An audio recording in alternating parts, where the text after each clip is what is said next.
welcome back to the All Things ITSM Global podcast, coming to you live from Knowledge15 in Las Vegas. And I'm Kirsty McGowan. I'm here with Ken Gonzalez and Carlos Casanova. Kirsty. And our guest this morning is David Mainville from Navia. Hi, David. Well, hi. How are you today? I'm very well, thanks. Thanks for having me here today. Oh, we're very pleased to have you join us. So, David, nice to see you again. Yes, it's been too long. Yeah, definitely. How's the floor been? What are customers talking about? Oh, boy. Very, very hectic last night on the first opening night of the show. I'll bet. We spoke to hundreds of people, and Wow.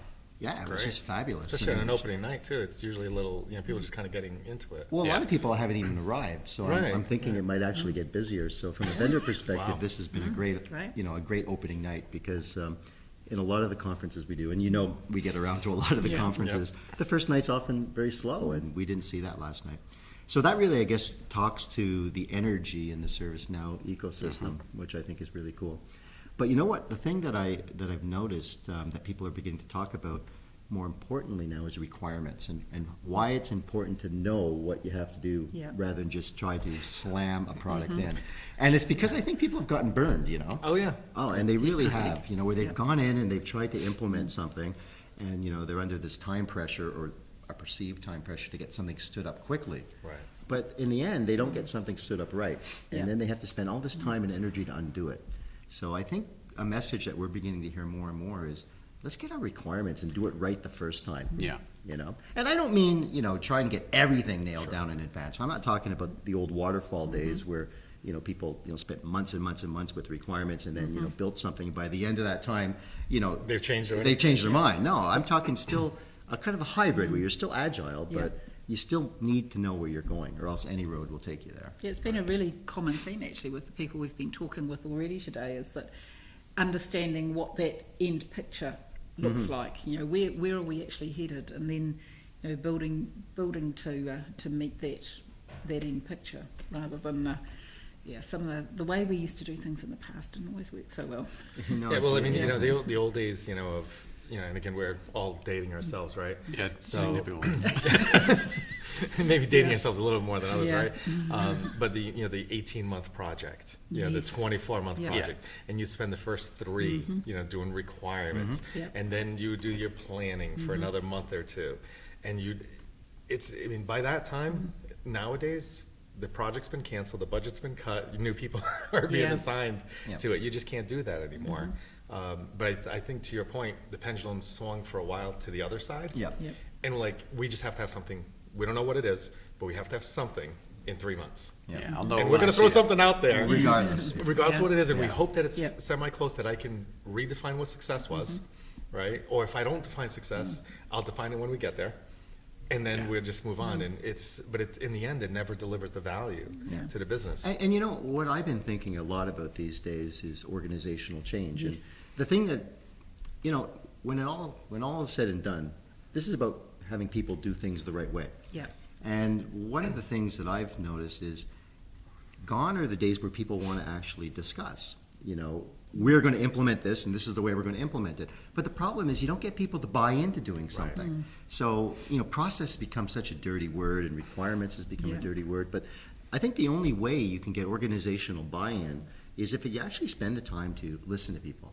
Let them say, what's not working with today's implementation, what's going wrong, so you can actually take some path to kind of fix it. But to avoid all of those discussions, it actually creates, some hostility or maybe some, passive-aggressive behavior towards Oh, the absolutely. implementation. Yeah. So you end up rolling something out and nobody wants to follow it, and that doesn't give you any value. Now, how much of it, and this is where I always wonder, there's a big difference between leadership and management.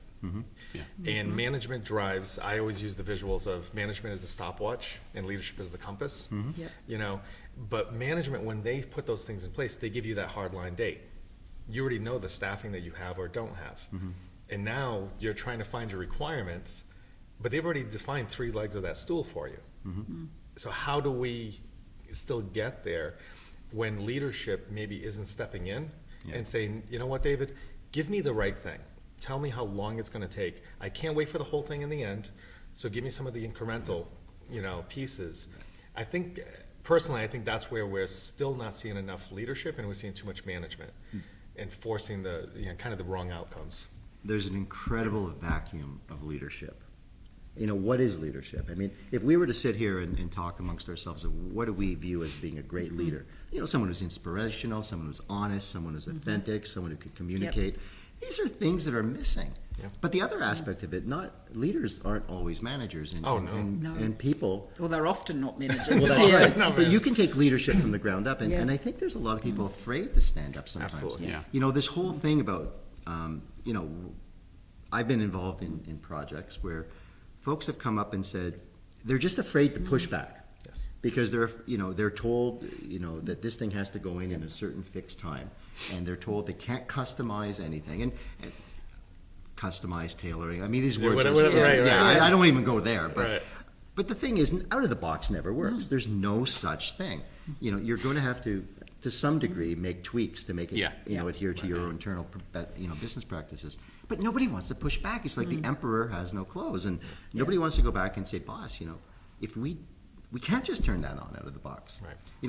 I've seen things as silly as, I guess senior management burnt on a bad ITIL implementation say that if you deviate one iota from ITIL, we have to approve it. Well, what does that even mean? Yeah, Yeah. that's I'd like to see that one. That yeah. one would be really interesting to see. How do you even, Hey, look, I went into a customer who told me that they'd bought ITIL 2 years ago and it didn't work. So, yeah. So there you go.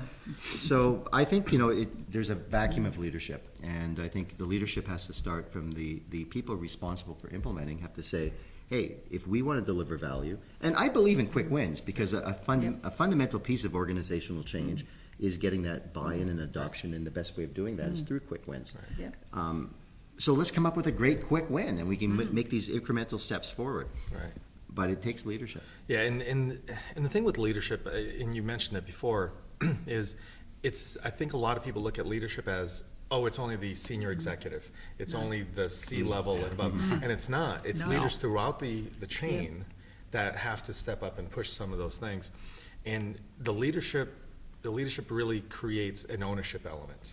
When people feel like they own a piece of that, they will stand up. They will fight for it. Versus if they, here's the requirements, Kirsty, you just got to go do this. Yeah. No. It's not even just you don't have buy-in. There's no ownership element there. And it's not how much you're being paid. It's not what position you're in.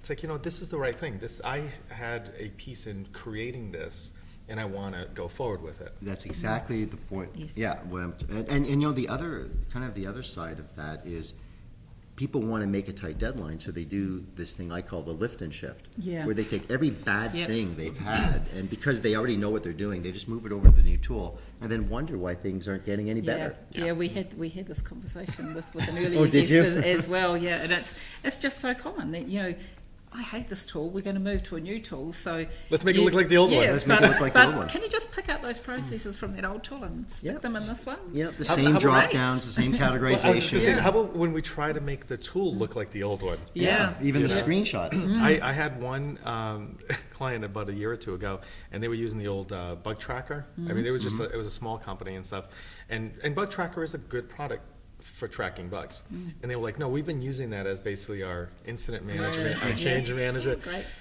And I was like, wow, I was impressed that they were able to run. This is a large not large, but a good sized organization.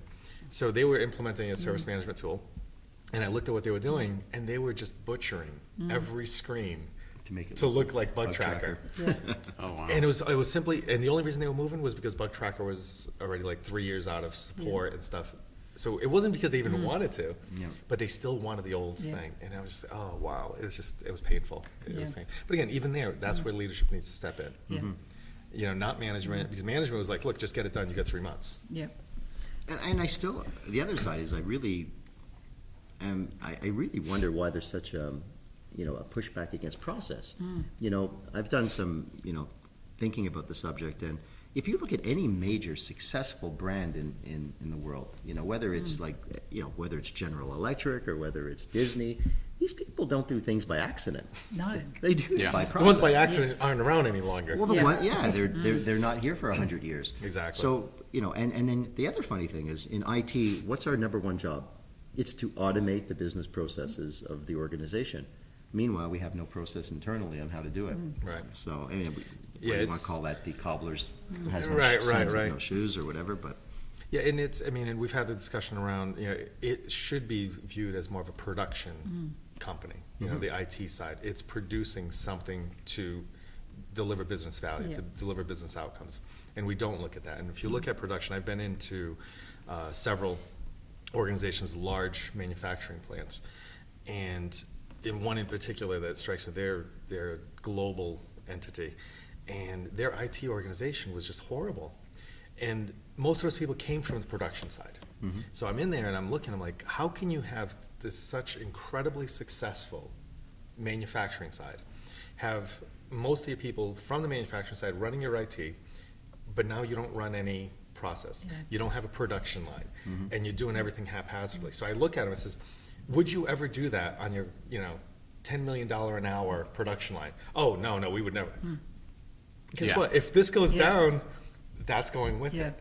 But the concept of it was just not there. It was just, no, we just have to do the bare minimum. And it's like, you wouldn't do that, and you didn't do that to get to this size by that. So, I mean, so much of this is just, it keeps coming back to, the leadership, the culture, not focusing on the outcome.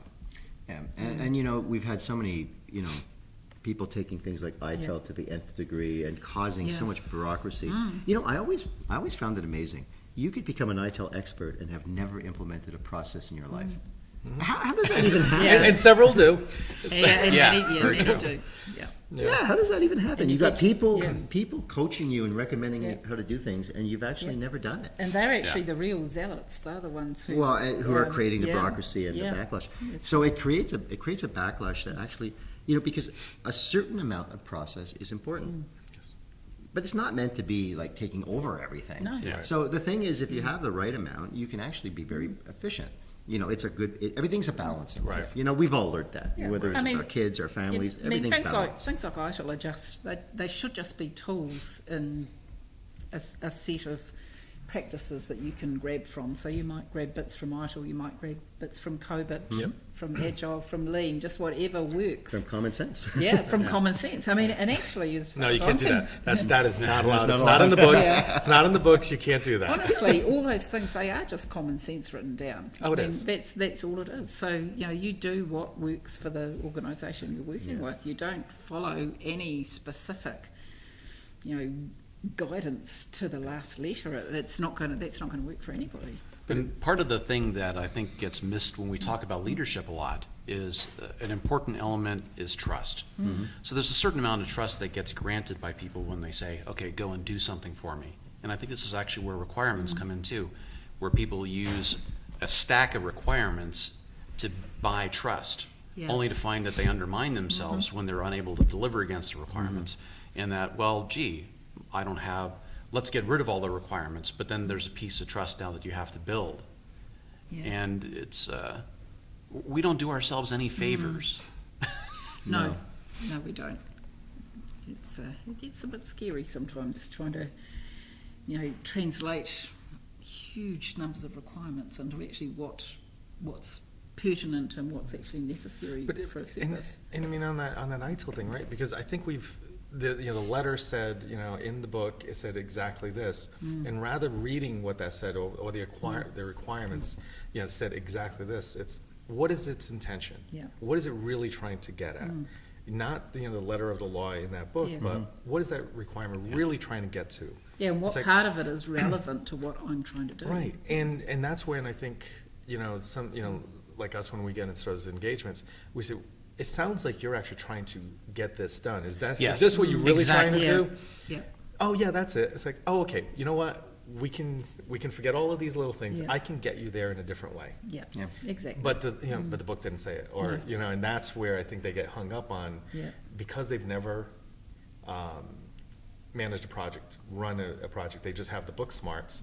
That's what they have to lean on. Versus us, we're like, that's not going to work. Yeah. Been there, done Yeah. that. Yeah, you've I used seen to have that hair before. when I Yeah. started this. Yeah. So Or if you're the person who's paying the price for it, paying the bills, do you have a sufficient level of trust that the person that's saying, yeah, boss, we're going to get you there, are you building that trust because of your track record of performance that, oh wow, the last 2 things you did actually did what you said they were going to do at the right level of price and quality. So sure, yeah, I'll back you on that, even if it's a little bit of a stretch over what you were able to deliver last time. Yeah. Right.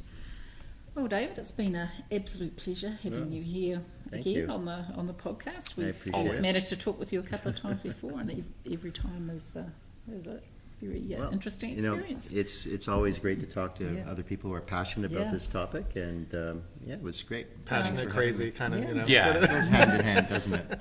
And I hope your voice holds out for the next I don't know, I few think it's days. okay. You're doing good this You're doing time. good. That's Yeah, all right. you're Very going to be doing lots of talking to lots lot of of people over the talking, next yeah. few days. Well, again, thanks Yeah. everyone. Thank you, Great. David. Thanks, David. Bye bye.